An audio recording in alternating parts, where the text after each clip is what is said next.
Hello, Facebook family and friends. Thank you for joining us again today. Um, we're so happy that you're joining us for Black History Month to talk about some anti-racist policy proposals that we're putting forward. As an organization, we're proud to have been fighting for good wages, good jobs, strong neighborhoods, and really community-based solutions. But we also recognize that policies of the past have left African Americans behind in Ohio, which is why we are happy to have Janelle Jones here today. She is the managing director for policy and research at Groundwork Collaborative. She has a master's degree in applied economics, and has worked at various economic institutes and such across the country. So Janelle, I don't know if you want to tell the people a little bit more about what you do. Sure. And then we'll get into some questions. So thank you. Thank you so much for having me. I mean, the most important part of my biography is that I am from Northeast Ohio. I'm from Lorain, where Toni Morrison is from, outside of Cleveland. And so just like any reason to talk about Ohio, I will always take. Like you mentioned, my background is in economics. I've been in DC for the past decade working at various institutions that focus on economics and economic policy. And my focus has always been to bring that focus down to what works for African American workers, what makes the lives of Black workers better. And the real reason why I do that is because if Black workers are doing well, then everyone else is, by definition, probably doing fine. So it actually is like an expansive and inclusive definition of like thinking about how the economy is working. Awesome. Thank you for that. And I realized I didn't introduce myself. My name is Jasmine Ayers. I'm the policy liaison here at Policy Matters Ohio. So thank you. So I'm going to take us back a little bit. Ohio was a destination for a lot of Black people sort of moving from south to north in the Great Migration. I was wondering if you could talk a little bit about like what the economic environment was that sort of enticed people to move to Ohio. Yeah, I mean, my own family story is like similar from the Great Migration. My family is from Arkansas and West Virginia and the Carolinas. And so, Jim Crow South and states that were Confederacy, it was tough. So Black families decided to really try and go somewhere else where they thought there'd be more economic opportunities, more social opportunities.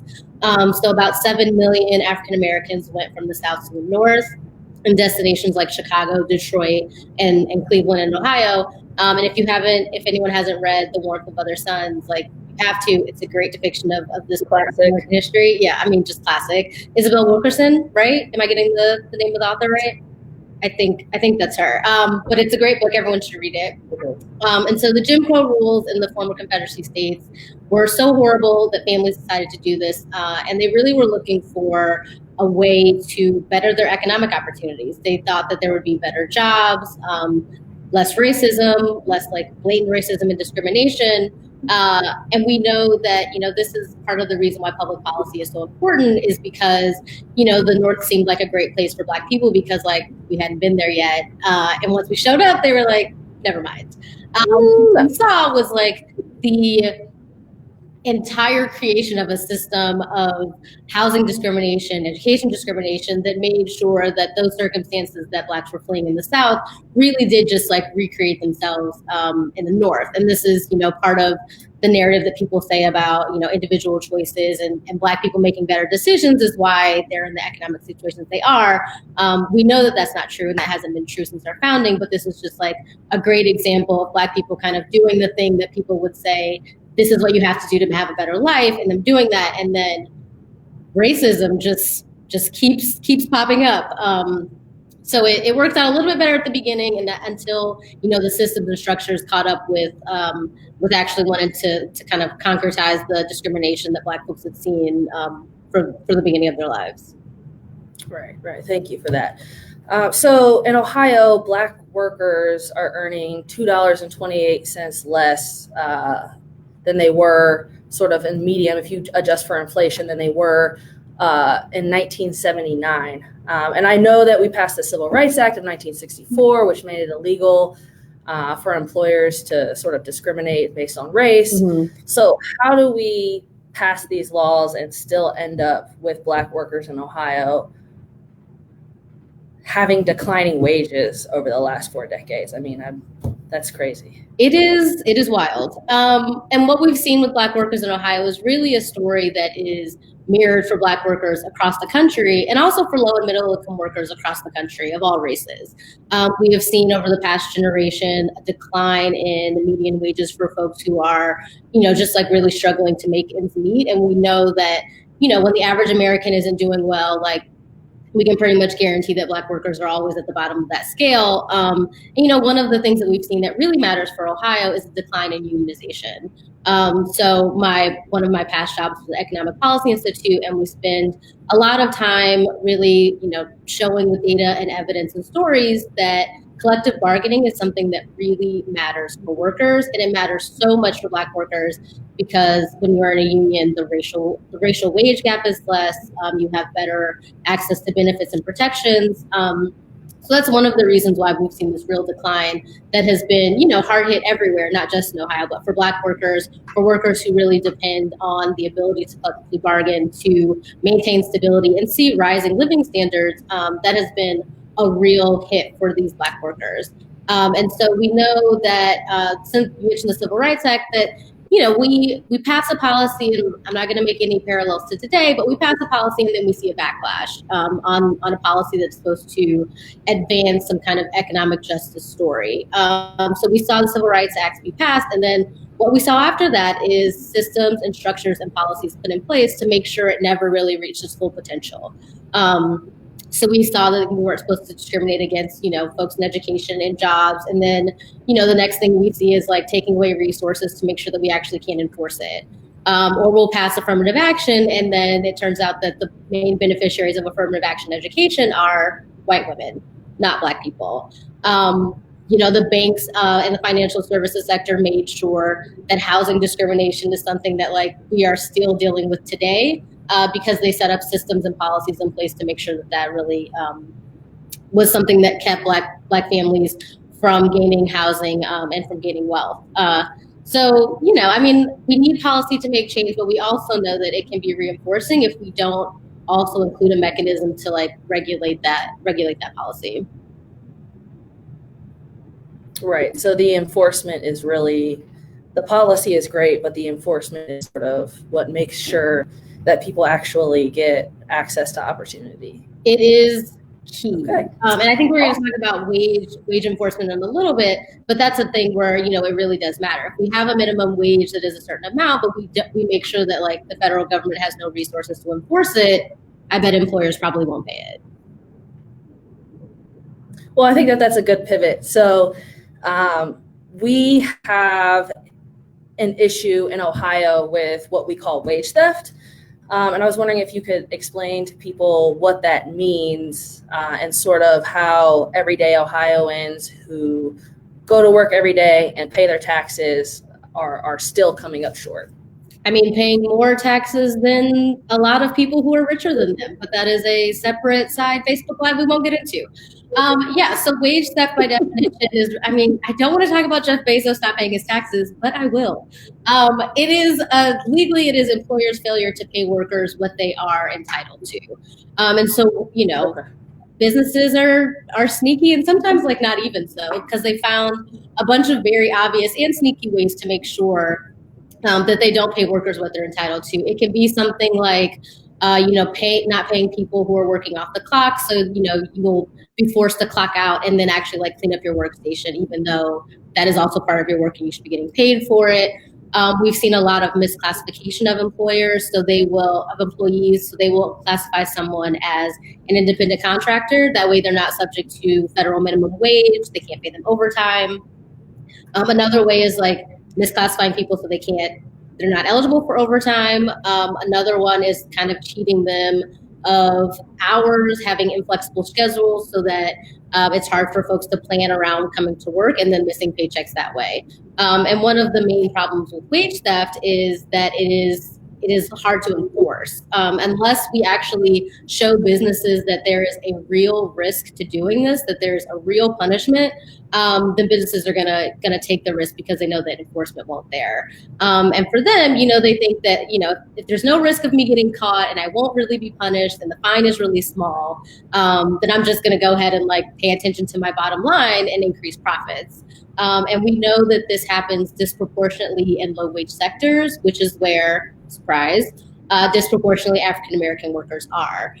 So for folks who are already making low wages, who are already, really trying to make ends meet, they're also up against discrimination in terms of race and gender. And then on top of that, employers are actively trying to make sure they don't pay them what they're owed. And I think Policy Matters Ohio had a good report out recently about the way this is prevalent in low wage work in Ohio. Absolutely. Check out our website. We do have reports on these things. They are fantastic. So thank you very much for the promo. Always going to promo Policy Matters Ohio. Thank you. So we have a coalition here in Ohio that we're actually really excited about. It's called Ohioans for Raising the Wage. And they are looking to approve a ballot initiative to raise the minimum wage to $13 an hour over a period of 5 years. Can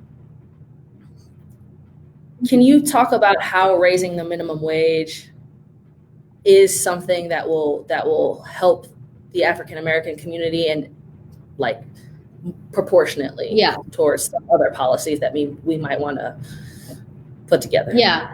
One, I think this is great. The federal minimum wage has not been increased since 2009. And I think we've seen states and localities who have just had enough of paying their workers wages that they can't make ends meet on. So I think it is great that Ohio is making the step to move forward on increasing its minimum wage outside of a federal minimum wage. And I think, Black workers, like we were talking about, they're more likely to be impacted because they are disproportionately in wages in jobs with low wages. And so when you talk about a wage floor, we spend a lot of time talking about the black-white wage gap, and it's actually smaller at the bottom of the income distribution because we have a wage floor and the minimum wage. It actually increases as you go up the ladder. So I think that, for Black workers, this is something that would disproportionately affect them because they are so overly represented in these wages that just pay, in these jobs that just pay terrible wages. And I think the Policy Matters Ohio report showed that almost half of Black workers would benefit from an increase in the minimum wage. And so, Black workers are already facing discrimination. They're facing occupational segregation that forces them into lower paying jobs. This is particularly terrible for Black women. And so when you add on top of that just the ability to not even earn enough money to make ends meet, we have to fix that. And so it's great that the $13 minimum wage is being considered in Ohio. And, I think the business case that we hear about this sometimes is that, the wage is too high, it's going to put people out of business and we'll never afford it anyway. And we've seen that that is not true. And also a 5-year phase-in period gives businesses plenty of time to get ready to pay their workers what they're worth. And we've seen that increasing minimum wage even for small businesses, which have sometimes been more vocal in this fight, is that it really does increase productivity. It lowers turnover for employees. So the time it takes to find someone else, to train them to do all of that work, that is cut down when you raise minimum wage. And workers are just they're more productive and they're more happy. And they're more soluble, right? They can do a lot of other things and live their fullest lives if they're no longer concerned that a flat tire is actually going to make them bankrupt. So it does a lot for workers, but it also does a lot for people. There's a lot of work on how a higher minimum wage, its impact on suicide rates, its impact on parental time with kids, its impact on children in houses with higher wages. So it really does have spillover effects that help business, that help workers, that help the economy, that help households, that help children. There's no downsides. And the last reason to do it is because it is actually what workers deserve. And there's so many other reasons to do as well. Right. Absolutely. My grandfather owned a small business for 20, 30 years, and he always paid more than what everyone else was paying because he got the best employees. and he wanted to make sure that they could go home and feed their family at night. I don't know what people don't so it's absolutely possible. And so actually someone just slid me a sheet of paper. So 41% of all Black Ohio workers would get a raise if we pass this. And that's 227,000 people. I mean, and that's just individuals, not counting their family units. So that's a lot of Ohioans that are going to get a raise if we pass this. And then the one other thing that we know from minimum wage research is that it increases the wage that they're team, but it also has spillover effects for folks who are like right above that. So it really does like ripple up through the bottom of the income distribution more than folks who like now make between $725 and $13. It also is going to have an impact on folks who make $1350, $1450, $15. So the benefits are they're monumental, and they make such a difference in people's lives and ability to do work well and just like be there for their families and their communities. Absolutely. Well, I think that about does it for my questions. If there's anything you want to leave the people with, a quote, a saying, a phrase, a statistic. That's a lot of pressure. I will talk a little bit about the work that we're doing at Groundwork. Oh, and it'll end with a quote. Okay, I actually set myself up very well for this. So at Groundwork, we're thinking a lot about what is the economic story we tell that works for a progressive economy. And we're thinking in terms of broad strokes about what does it mean for an economy to be working well? Who does it have to be working for? What are the measures of that success? And so we're trying to advance this coherent, progressive worldview on the economy through a lot of ways and through a lot of folks. But I think, the thing that really brings me to the work that resonates to me when I think about a worldview that works is my own shorthand is Black women best.